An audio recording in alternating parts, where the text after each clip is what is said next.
Hello, good morning. તો આજે ફરીથી આપણો બ્લોગ સ્ટાર્ટ થાય છે અને ઓમ બસ ગયો છે સ્કૂલ. જમવાનું બધું સવારે શાક અને રોટલી બનાવ્યું, જેના ભીંડાના શાક બનાવ્યું હતું, પણ ઓમે નહીં ખાધું. ખાલી બોર્નવિટાની ખાલી દૂધ અને રોટલી, બસ એટલું કંઈ ગયું છે. અને ટિફિનમાં આજે થોડોક નાસ્તો ભરી આપ્યો છે, કેમ કે એની સ્કૂલમાં છે આજે ઘઉંના ફાળાની ખીચડી વઘારેલી. તો એટલે બહુ હેવી આપું તો પછી ખાય નહીં. હવે બધું જ બતાવો. દેખો, ઓમના ગયા પહેલાં આ બધું જ હવે ક્લીન કરીશ અને પછી હું સ્ટાર્ટ કરીશ. પહેલાં બધું ક્લીન કરીને નહીશ અને એના પછી જ ચલો લેટ સ્ટાર્ટ. ચુટકીવાળા ટ્રાન્ઝેક્શન.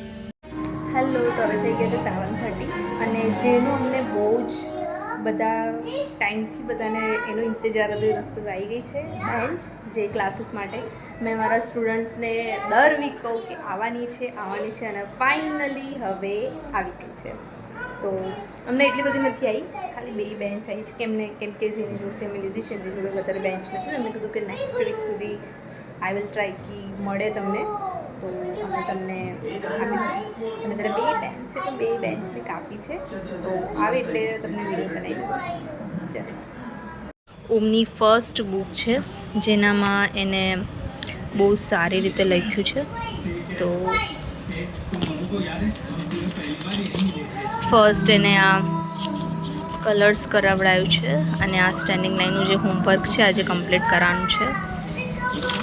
પણ જ્યારે એનું ફર્સ્ટ પેજ જોયું તો મને બહુ જ ખુશી થઈ, બહુ જ એટલે બહુ જ, કે મતલબ લિટરલી મારા કરતાં તો એ મેમ જોડે વધારે સારું લખે છે. તો હવે હોમવર્ક જોઈએ કેવી રીતે કરાવી શકું છું, કેમ કે આટલું અને આટલું આપ્યું છે. તો લેટ્સ સી કે કેવી રીતે થાય છે.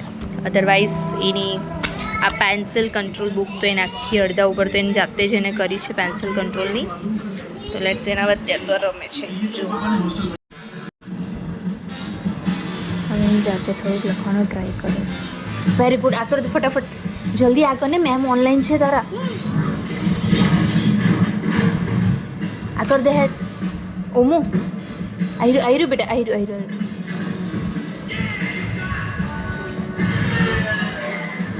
Very good. આમ સીધી બુક રાખ ને બેટા, આમ સીધી રાખ. લે આમ કર દે.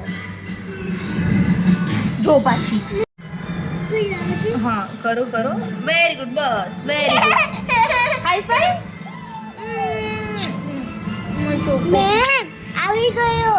આવડી ગયું? હા, મેમ એવું કે છે આ બધું કમ્પ્લીટ કરો. ઓમું આ વાળું કરી દે બેટા, આ બાકી છે. હા, કર દો. આવી ગયો. હા, આવી ગયું. લે ચલ જલ્દી બેટા. હવે પકડું છું. હકે ટીવી પેટે ના ગઈ છે.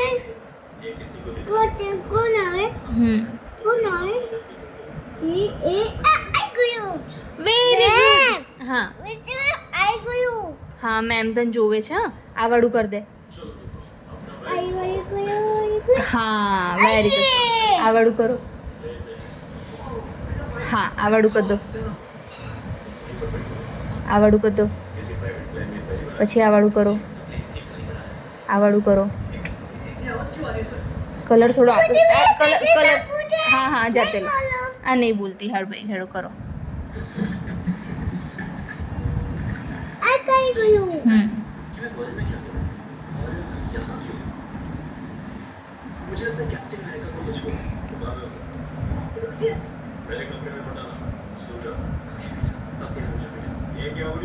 આવી ગયું. આ બાકી રહી ગયું બેટા. આ રહી ગયું મારું છોકરું. આ વાઈફાઈ. એટલે આ બે કર દે બેટા. આ બે કર દે ખાલી. હા, આ બે કર દે ખાલી. આ બે બાકી છે. જો કલર કરવાનું. લાઈન બાકી છે ને, સ્ટ્રેટ લાઈન. આમ આવે. હા, આમ આવશે. આમ સીધી સ્ટ્રેટ લાઈન, સ્ટેન્ડિંગ લાઈન ને છે ને. આમ આવે. સ્ટ્રેટ 1 2 3. હા, આમ આવે. ધીરે. હા, આ કર દો.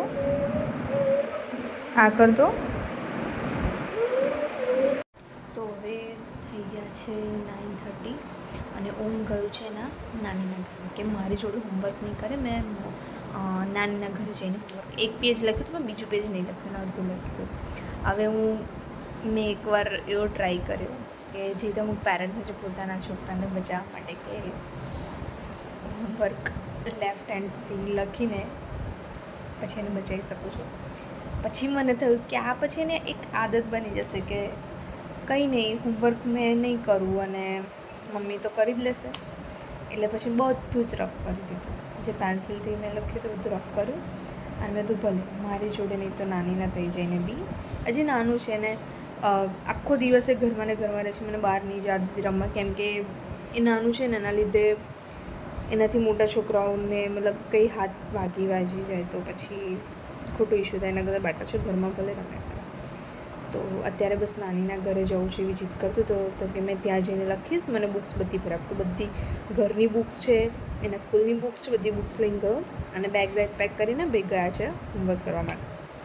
લેટ્સ સી કે હવે કેટલા વાગે આવે છે, પણ હવે મને આવે છે ઊંઘ, તો મેં બસ હવે ઊંઘી જઈશ અને આવશે તો એને ઊંઘાડી દઈશ મારી જોડે.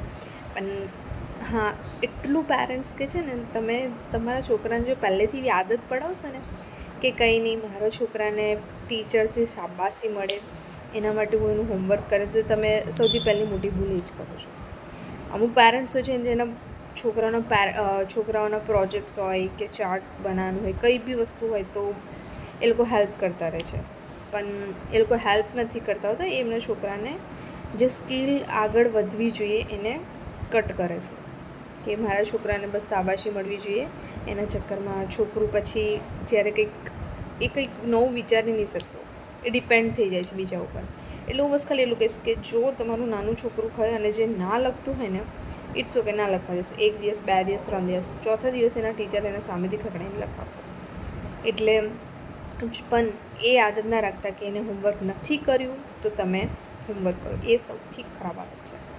તો બસ આજનો બ્લોગ આપણે અહીંયા એન્ડ કરીએ છીએ. આઈ હોપ બધાએ એન્જોય કર્યો હશે અને આપણે ફરી કાલે મળીશું. Okay, take care, bye bye and good night.